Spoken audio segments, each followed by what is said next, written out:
Hallo miteinander, I'm Geshe6 and this is Fantastic Danmaku Festival Part 2. This is the sequel to a game we had covered almost 2 years ago.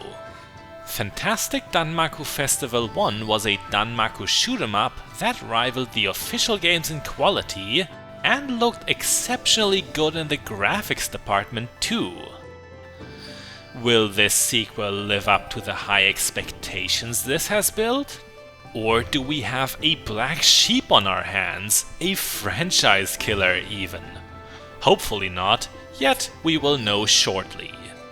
We have 4 playable characters: Reimu, Marisa, Sanae, and Yomu. These aren't unusual choices for protagonists, they've all starred in official titles before, but Yomu is a special case.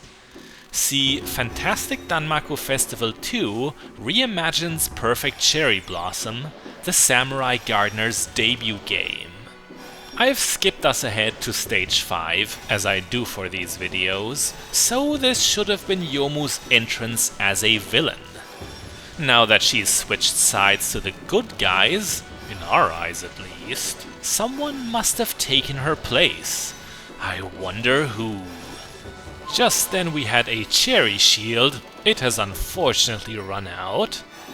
That is the dominant gimmick of Fantastic Danmaku Festival 2, and it's very similar to the cherry shield you know from Perfect Cherry Blossom, yet not completely identical. It will automatically activate once you have accumulated 8,000 cherry points. After that, it will last a decent while, or until you get hit. In that case, you will of course not lose a life. The duration of the shield is normally only about 8 seconds or so, but if you collect enough additional cherry points through icons and grazing, the runtime will increase in 2 large jumps up to a much more substantial 30 seconds. This dynamic does mean that there is some good old risk versus reward at play here. You want to actively graze to increase shield length, but you shouldn't be so overly eager that you end up running into a bullet. Even though that's still better than getting hit normally, a long-running cherry shield will also produce additional bomb or life pieces for you. Consequently, there is still some loss to any mistakes while shielded. We are now leaving behind the fox mask-wearing fairies to face an actual kitsune. Ran Yakumo is the stage 5 mid-boss, and she's trying to squish us with huge rectangular metal plates. It's one of those cases where the mid-boss flows directly into the actual boss. I've got to say, the artwork of Ran is superb. She's already one of my favorite Tohos, and the new robe looks even more majestic than the original. What's a big contrast but just as fashionable is the ninja suit you can see a glimpse of. I'm assuming it's a ninja suit because she's also wearing a crested headband. I suppose this mighty Shikigami is the current Hokage. Yomu and Ran don't usually have much of a rivalry, but since the kitsune is prohibiting us from seeing Our Lady Yuyuko, a fight was unavoidable. Ran's bullet patterns are generally themed around Buddhism. Even the music track is a reference, as it's called Sukhavati, meaning Pure Land in Sanskrit. Of course, this doesn't mean our fox is a pacifist. Nope, she's a lot more like the warrior monks of old Japan, if anything. But Yomu can be one heck of a fighter as well. This first spell card, Brilliant Sign, the Starry Mandala, will look like utter chaos. But it's one of those more bark than bite patterns. If you sidestep the first shot of any wave, the rest are meant to miss you. Still, it's got a sort of jump scare character, Especially once it gets faster, it won't be easy to keep your nerves in check. So, remember that you could play as Patchouli in Fantastic Danmaku Festival 1, and that she was a so-called shotgunner? Yomu works pretty similarly. She also charges a special attack while you're firing, and you release that attack by briefly letting go of the shot button. That's where most of the Half Phantom's damage comes from. Just like the great unmoving libraries, Yomu's shotgun comes in two variants. If you're unfocused when starting the charging process, the shotgun will be a widespread series of diagonal slashes. If you are focused though, Yomu will instead perform a narrow barrage of stabs that is far superior in power. Using the right type of attack in the right situation is key. Of course, that is easier said than done. Danmaku games are hectic by nature. Keeping track of your offensive capabilities on top of everything else is an art in itself. We are already at Ran's second to last spell card, Vajra, Siege by 4 Devarajas. At first glance, the pattern seems easy. Don't sit on the red lines and don't crash into the yellow static bullets. Unfortunately, at some point the metal plates themselves become part of the attack, and that caught me by complete surprise. Time for the final spell card and some serious fawning. I would have made this video for this pattern alone. The survival spell card Tenbu Horin is an absolute marvel. Ran is essentially playing a deadly game of push puzzle with you. You must always stay in the darkened rectangle, and the light around its neighbor previews where it'll shift to next. This spell card is not exactly beginner friendly. When I first got to it, I died several times because I didn't even understand what was happening. You can hardly blame me, can you? If you saw this footage out of context, you probably wouldn't guess it's a Danmaku game. You might assume it's a Professor Layton puzzle with inappropriately epic music. The push puzzle has ended to make way for the final 28-second phase of Tenbu Horin. Bullets come from all four corners of the field, one after another, and maneuvering space is fairly limited. Nonetheless, this is actually quite easy. All of Tenbu Horin is, once you can make sense of it. It's definitely a spell card that the game has trouble communicating to the player. As soon as you get it though, it becomes awesomely beautiful. And thus, Stage 5 is complete.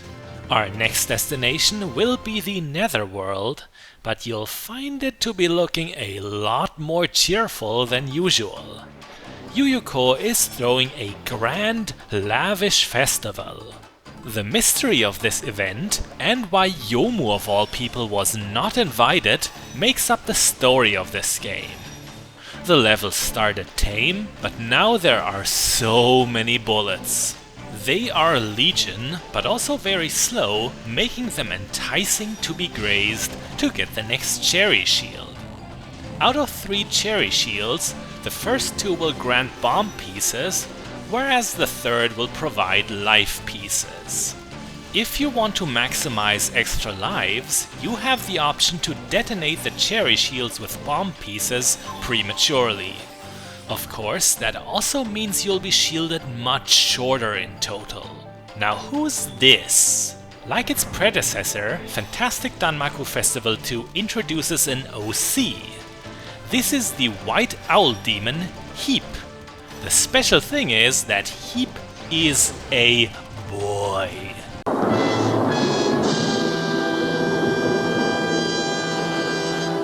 The apocalypse is upon us, everyone. I'm so sorry that you have to take a shower after this video to wash off all those digital cooties.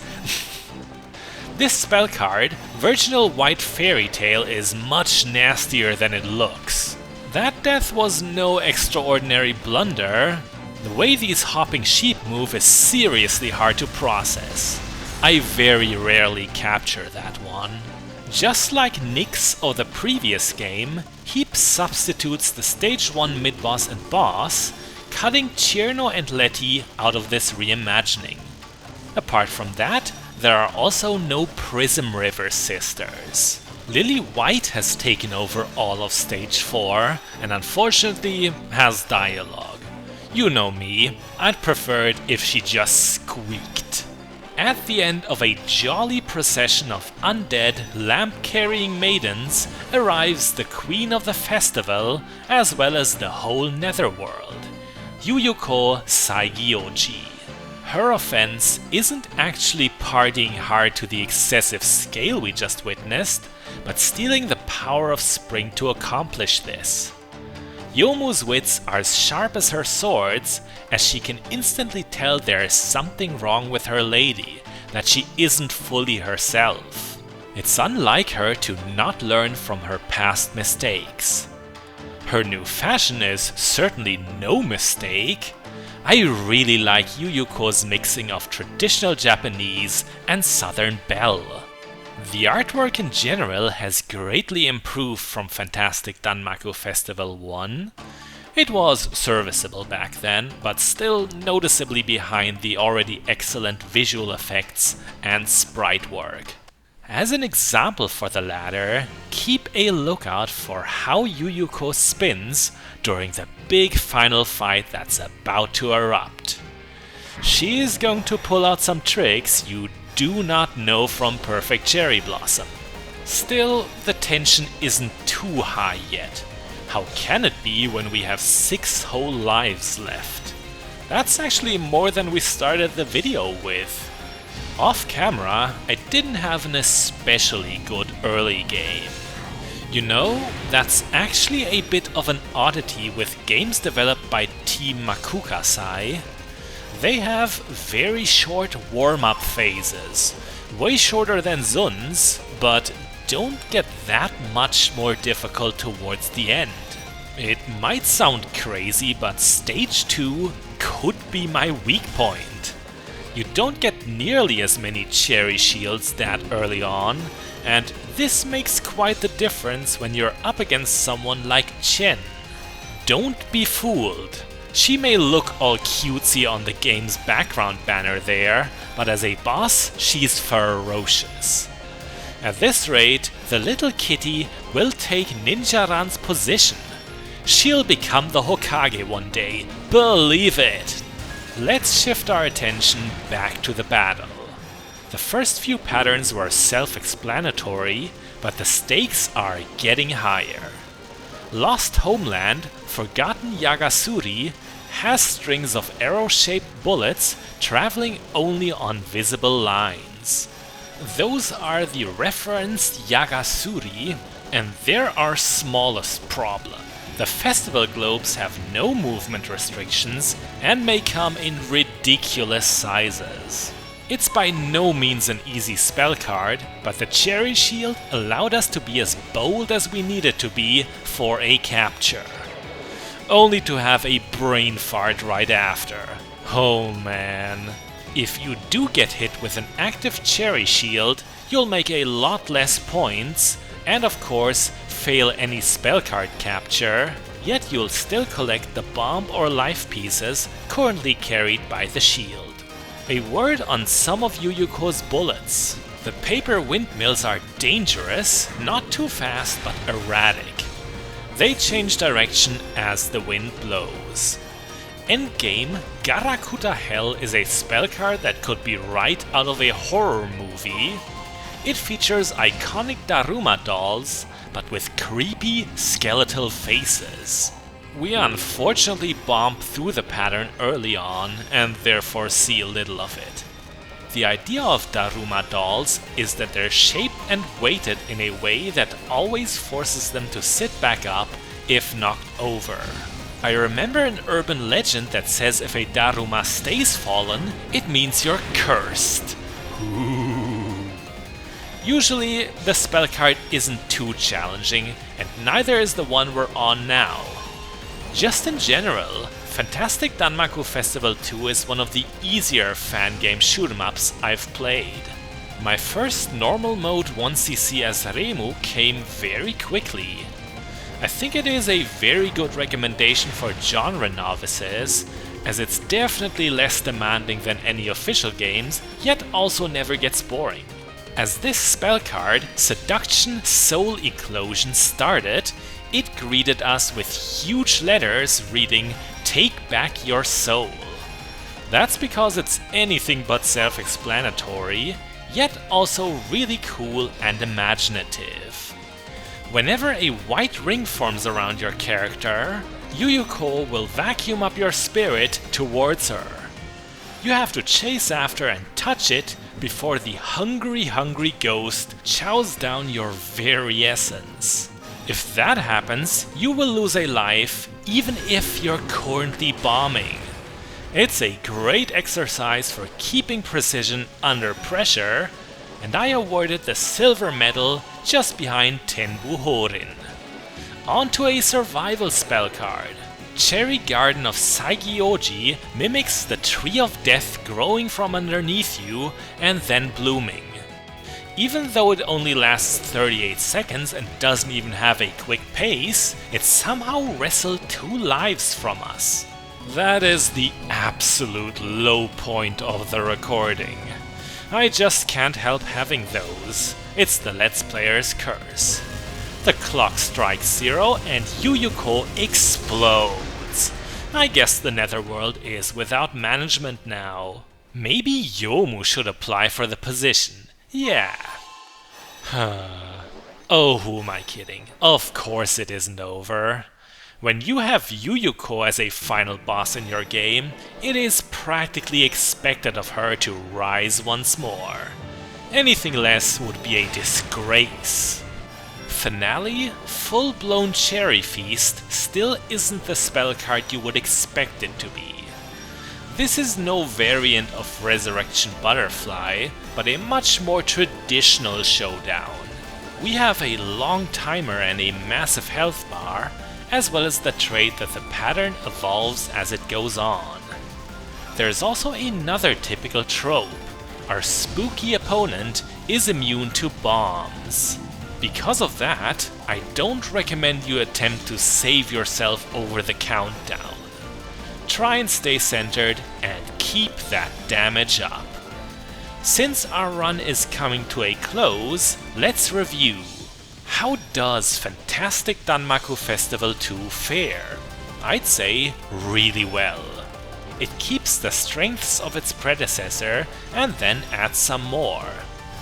It also delivers top-notch spell cards and has intriguing systems in place. The big question is, how does it compare to Perfect Cherry Blossom?